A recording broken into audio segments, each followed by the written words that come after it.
નથી આમાં ક્યાંય જો.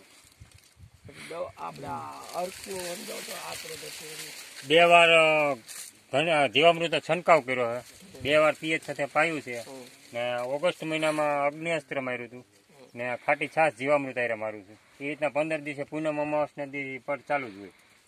હજી 2 દી પહેલા અગ્નિઅસ્ત્ર માર્યું હતું. આ બધા બહારના રાસાયણિક ખેતરમાં એમ કે ઈર આવી કે ચાલો આપણે આવે એ પહેલા અગ્નિઅસ્ત્ર બનાવીને 3 દી પહેલા મારી દીધું. અને હમણાં 4 દી પહેલા પાયું ને ત્યાં જીવામૃતનું છેલ્લું પીએચ આપી 15 દિવસનો ગાળો રાખો છો તો એ પૂનમ અને અમાસ પસંદ કરવા એવું જરૂરી ખરું એમ પદ્ધતિમાં એમ એનું કોઈ કારણ ખરું? કારણ કે ઓલા ખુદા આવે છે ને એ અંજવાળિયામાં જ ઈંડા મૂકે છે. અંજવાળિયામાં નહીં, પૂનમે જ ઈંડા મૂકે. એનું કારણ કહું. પૂનમને પાણીને ખેંચે છે.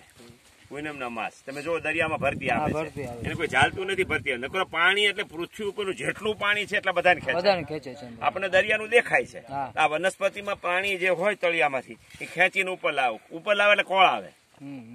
પૂનમ અમાસમાં કોળ હોય એટલે શિવાજને ખબર છે કોળ હોય તેથી મારું બધું ખાઈએ. એટલે ખરેખર તમામ જે આ પદ્ધતિને અનુસરતા ખેડૂતોના મગજમાં એ વસ્તુ આપણે ફિટ કરવી જોઈએ. અમાસને આગલે દિવસેથી દવા છાંટવાની. કોઈ અગ્નાસ્ત્ર છાંટો કે બીજું કોઈ અસ્ત્ર છાંટો એને પૂનમ અને અમાસના દિવસ પસંદ કરવા. એટલે આગલા 2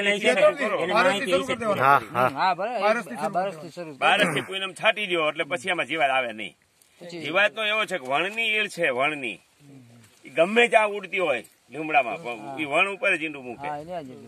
આની ઉપર તમે અગ્નિસ્ત્ર કે 10 પાણી છાંટી દો એટલે આ વણની સુગંધ વહી જાય. બરાબર. આની ઉપર બીજી સુગંધ આવી જાય. બીજી સુગંધ આવી જાય એટલે આ ઈંડું ન મૂકે. આકર્ષાય નહીં. મરે છે એની કોઈ વાત આવતી નથી કે બધાને એમ થાય કે આ મારી નાખે ને આ ઓલી મારે છે આ મરતી નથી. ઘણા બોલીને બતાવે અમને કે આ મરતી નથી, પણ મરે નહીં. બીજી સુગંધ આવી અને બીજી સુગંધ હોય એટલે આ ઈંડું ન મૂકે. ત્યાં એ આવે એને એનું પોતાનું ઠેકાણું ન દેખાય કે આ મારું એટલે પછી એનું એવું નથી કે હાલો અઠવાડિયું ખમી જાવ, અઠવાડિયા પછી હું વાવેડ કરી, એવું એને નથી.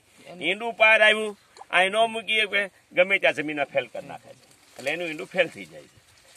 એટલે આમાં જીવાતો નથી આવતી, રોગ નથી આવતો. આપણે એટલે અમાસ પૂનમ એમ નક્કી કરીએ. ઘન જીવામૃત નાખેલું